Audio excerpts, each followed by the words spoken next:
ഇന്ന് നമ്മൾ വായിച്ച് ധ്യാനിക്കുക 2 മക്കബായർ 12-ാം അധ്യായമാണ്. യൂദാസിന്റെ പ്രതികാരം.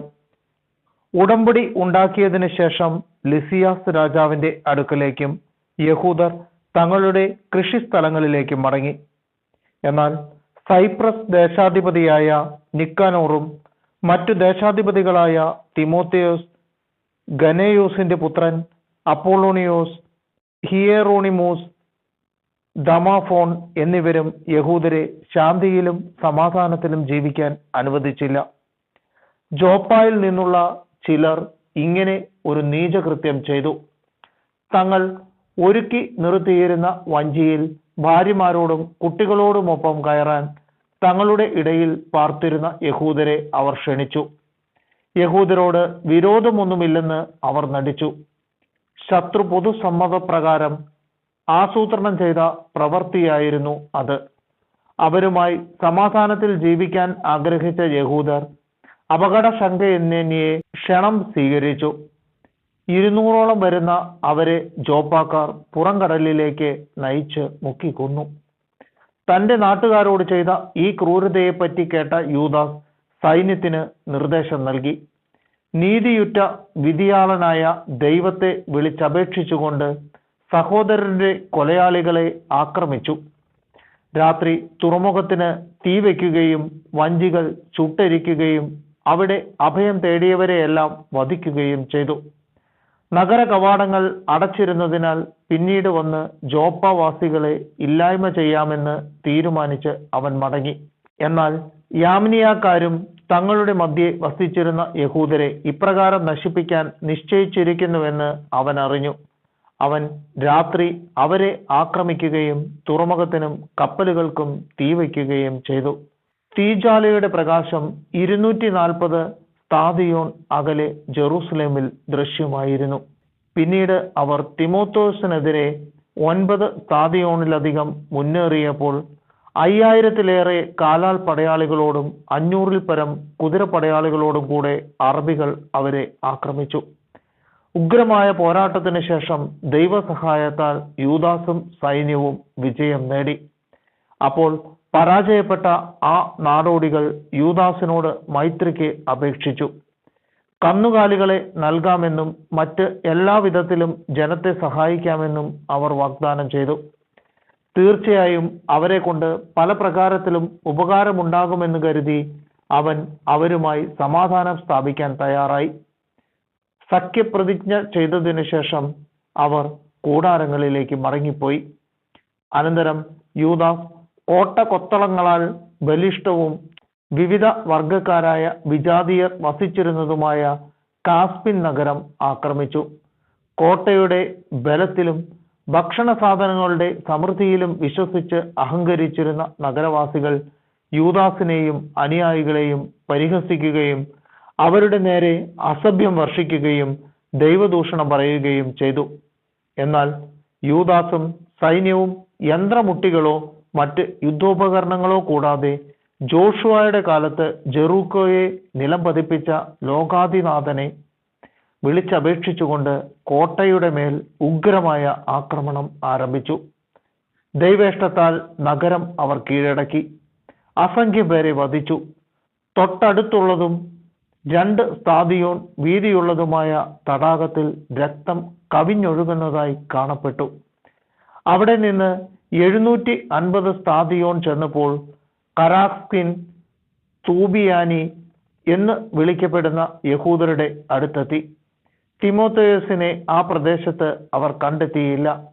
ശക്തമായ കാവൽ സേനയെ ഒരു ദിക്കിൽ നിയോഗിച്ചിരുന്നെങ്കിലും ഒന്നും നേടാതെ അവൻ സ്ഥലം വിട്ടിരുന്നു. മക്കബേയൂസിന്റെ കീഴിലുണ്ടായിരുന്ന ദൊസിത്തേവൂസ്, സോസിപ്പാത്തർ എന്നീ പടനായകന്മാർ സൈന്യത്തെ നയിച്ച് ശക്തിദുർഗങ്ങളിൽ തിമോത്തിയോസ് നിർത്തിയിരുന്ന 10,000-ൽ പരം പടയാളികളെ കൊന്നു.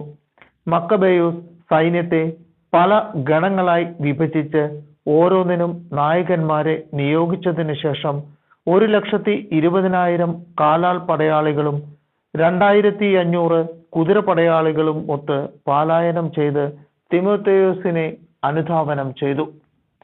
യൂദാസ് അടുത്തു വരുന്നു എന്ന് അറിഞ്ഞ തിമോത്തിയോസ് സ്ത്രീകളെയും കുട്ടികളെയും ഭാണ്ഡങ്ങളോടൊപ്പം കർണായിം എന്ന സ്ഥലത്തേക്ക് അയച്ചു. എന്തെന്നാൽ ആ സ്ഥലം ഇടുങ്ങിയ മാർഗങ്ങളോട് കൂടിയതും ദുർഗവും ആയതിനാൽ ആക്രമണ സാധ്യത കുറഞ്ഞതായിരുന്നു. യൂദാസിന്റെ സൈന്യത്തിൽ ആദ്യ ഗണത്തെ കണ്ടപ്പോൾ തന്നെ ശത്രുക്കൾ സർവദർശിയായവന്റെ ദർശനത്തിൽ ഭയവിഹുലരായി ഇടം വലം നോക്കാതെ ചിതറിപ്പായുകയും പലപ്പോഴും പരസ്പരം ഏറ്റുമുട്ടി സ്വന്തം വാളാൽ മുറിവേൽക്കുകയും ചെയ്തു. യൂദാസ് ആവേശപൂർവം പിന്തുടർന്ന് ആ പാപികളെ വാളിനിരയാക്കി. 30,000-ഓളം പേർ വധിക്കപ്പെട്ടു.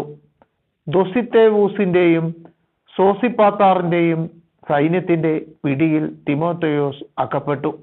എന്നാൽ അവൻ അവരിൽ പലരുടെയും മാതാപിതാക്കളും ചിലരുടെ സഹോദരരും തന്റെ അധീനതയിലുണ്ടെന്നും അവർക്ക് ഒരു പരിഗണനയും ലഭിക്കുകയില്ലെന്നും കൗശലപൂർവം വ്യാജം പറഞ്ഞ് തന്നെ സുരക്ഷിതനായി വിട്ടയക്കണമെന്നപേക്ഷിച്ചു. തങ്ങളുടെ സഹോദരരെ സുരക്ഷിതരായി തിരിച്ചേൽപ്പിക്കാമെന്ന് തിമോഥെയോസ് ഉറപ്പുകൊടുത്തതിനാൽ അവരുടെ രക്ഷയെ ഓർത്ത് അവനെ അവർ വിട്ടയച്ചു. അനന്തരം യൂദാസ് കർണായിമിനും അദർഗാത്തിസ് ക്ഷേത്രത്തിനുമെതിരെ പട നയിച്ച് 25,000 പേരെ വധിച്ചു.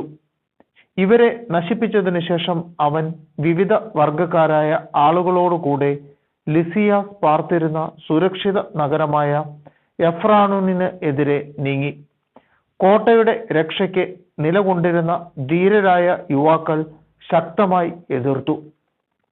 അവിടെ യുദ്ധോപകരണങ്ങളും ചുഴറ്റു ചക്രങ്ങളും ധാരാളമായി ശേഖരിച്ചു വച്ചിരുന്നു. എന്നാൽ യഹൂദർ ശത്രുബലം തകർക്കുന്ന സർവശക്തനെ വിളിച്ചപേക്ഷിച്ച് നഗരം കീഴടക്കി.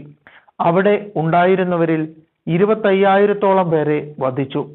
അനന്തരം അവിടെ നിന്ന് പുറപ്പെട്ട് അവൻ ജെറൂസലേമിന് 600 സ്താദിയോൻ അകലെയുള്ള സ്കിത്തോപോളസിലേക്ക് തിടുക്കത്തിൽ പോയി.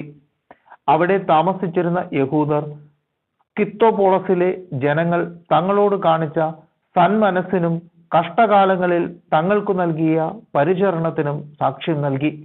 അതിനാൽ അവർക്ക് നന്ദി പ്രകാശിപ്പിക്കുകയും ഭാവിയിലും തങ്ങളുടെ വംശത്തോട് സന്മനസ് കാണിക്കണമെന്ന് അഭ്യർത്ഥിക്കുകയും ചെയ്തതിനു ശേഷം ആഴ്ചകളുടെ തിരുനാൾ ആസന്നമായിരുന്നതിനാൽ ജെറൂസലേമിലേക്ക് അവർ മടങ്ങി. പന്തക്കുസ്ത തിരുനാൾ കഴിഞ്ഞ് അതിവേഗം അവർ ഇദുമിയായുടെ അധിപതിയായ ഗോർജിയാസിനെതിരെ നീങ്ങി. അവൻ 3,000 കാലാൽ പടയാളികളോടും 400 കുതിരപ്പടയാളികളോടുമൊത്ത് അവർക്കെതിരെ വന്നു. ആ ഏറ്റുമുട്ടലിൽ ഏതാനും യഹൂദർ നിലപതിച്ചു. അപ്പോൾ ബെക്കനോറിന്റെ അനുയായിയും ബലിഷ്ഠനുമായ ദൊസിത്തേവൂസ് അശ്വാരൂഢനായി വന്ന് ഗോർജിയാസിനെ കടന്നു പിടിച്ചു. ആ ശപിക്കപ്പെട്ടവനെ ജീവനോടെ സൂക്ഷിക്കണമെന്ന് ആഗ്രഹിച്ച് അവന്റെ മേലങ്കിയിൽ പിടിച്ചു വലിച്ചിഴച്ചു. അപ്പോൾ ത്രാസിയക്കാരനായ ഒരു കുതിരപ്പടയാളി ചാടി വീണ് ദൊസിത്തേവൂസിന്റെ കരം ഛേദിച്ചു കളഞ്ഞു. ഗോർജിയാസ് രക്ഷപ്പെട്ട് മരീസായിലെത്തി. എസ്ദ്രീസും കൂട്ടരും വളരെ നേരം പോരാടി. ക്ഷീണിച്ചപ്പോൾ കർത്താവാണ് തങ്ങളുടെ സഹായകനും യുദ്ധനായകനും എന്ന് തെളിയിക്കാൻ യൂദാസ് അവിടുത്തെ വിളിച്ചപേക്ഷിച്ചു. അനന്തരം അവൻ പിതാക്കന്മാരുടെ ഭാഷയിൽ കീർത്തനങ്ങൾ ആലപിച്ച് പോർവിളി നടത്തിക്കൊണ്ട് അപ്രതീക്ഷിതമായ സമയത്ത് ഗോർജിയാസിന്റെ സേനയെ ആക്രമിച്ച് അവരെ തുരത്തി. മരിച്ചവർക്ക് വേണ്ടി ബലി. യൂദാസ് തന്റെ സൈന്യത്തെ വിളിച്ചു കൂട്ടി അതുല്ലാം നഗരത്തിലേക്ക് പോയി. 7-ാം ദിവസം സമീപിച്ചിരുന്നതിനാൽ അവർ മുറപ്രകാരം തങ്ങളെ തന്നെ ശുദ്ധീകരിച്ച് സാബത്ത് ആചരിച്ചു. യുദ്ധത്തിൽ മൃതി അടഞ്ഞവരെ പിതൃ കുടീരങ്ങളിൽ അടക്കം ചെയ്യുക ആവശ്യമായിരുന്നതിനാൽ യൂദാസും അനുയായികളും പിറ്റേന്നു തന്നെ ജഡങ്ങൾ എടുത്തുകൊണ്ടുവരാൻ പുറപ്പെട്ടു. അവർ മൃതദേഹങ്ങളുടെ കുപ്പായങ്ങൾക്കിടയിൽ യാമിനിയായിലെ വിഗ്രഹങ്ങളുടെ ചിഹ്നം ആലേഖനം ചെയ്ത തകിടുകൾ കണ്ടു. യഹൂദർക്ക് ഇത് ധരിക്കുക നിഷിദ്ധമായിരുന്നു. ഇവർ മരിക്കാൻ കാരണം അതാണെന്ന് ഏവർക്കും വ്യക്തമായി. നീതിമാനായ വിധിയാളനും നിഗൂഢമായവയെ വെളിപ്പെടുത്തുന്നവനുമായ കർത്താവിന്റെ മാർഗങ്ങളെ അവർ വാഴ്ത്തി. ഇവരുടെ ഈ പാപം തുടച്ചു മാറ്റണമെന്ന് യാചിച്ച് അവർ പ്രാർത്ഥനയിൽ മുഴുകി. പാപം നിമിത്തം മരണത്തിന് ഇരയായവർക്ക് സംഭവിച്ചതെന്തെന്ന് ഒരിക്കൽ കണ്ട ജനത്തോട് പാപത്തിൽ നിന്ന് ഒഴിഞ്ഞു നിൽക്കാൻ വീരപുരുഷനായ യൂദാസ് ഉപദേശിച്ചു. അനന്തരം അവൻ അവരിൽ നിന്ന് 2000 ദ്രാഗ്മ വെള്ളി പിരിച്ചെടുത്ത് പാപപരിഹാര ബലിക്കായി ജെറുസലേമിലേക്ക് അയച്ചു കൊടുത്തു. പുനരുത്ഥാനം ഉണ്ടാകുമെന്ന് ഉറച്ച് യൂദാസ് ചെയ്ത ഈ പ്രവൃത്തി ശ്രേഷ്ഠവും ഉചിതവും തന്നെ. മരിച്ചവർ ഉയർക്കുമെന്ന് പ്രതീക്ഷയില്ലായിരുന്നുവെങ്കിൽ അവർക്ക് വേണ്ടി പ്രാർത്ഥിക്കുന്നത് നിഷ്പ്രയോജനവും ഭോഷത്വവും ആകുമായിരുന്നു. എന്നാൽ ദൈവഭക്തിയോടെ മരിക്കുന്നവർക്കായി ഒരുക്കിയിരിക്കുന്ന അമൂല്യ സമ്മാനത്തെക്കുറിച്ച് അവൻ പ്രത്യാശ പുലർത്തിയെങ്കിൽ അത് പാവനവും ഭക്തിപൂർണവുമായ ഒരു ചിന്തയാണ്. അതിനാൽ മരിച്ചവർക്ക് പാപമോചനം ലഭിക്കുന്നതിന് അവൻ അവർക്ക് വേണ്ടി പാപപരിഹാര കർമ്മം അനുഷ്ഠിച്ചു.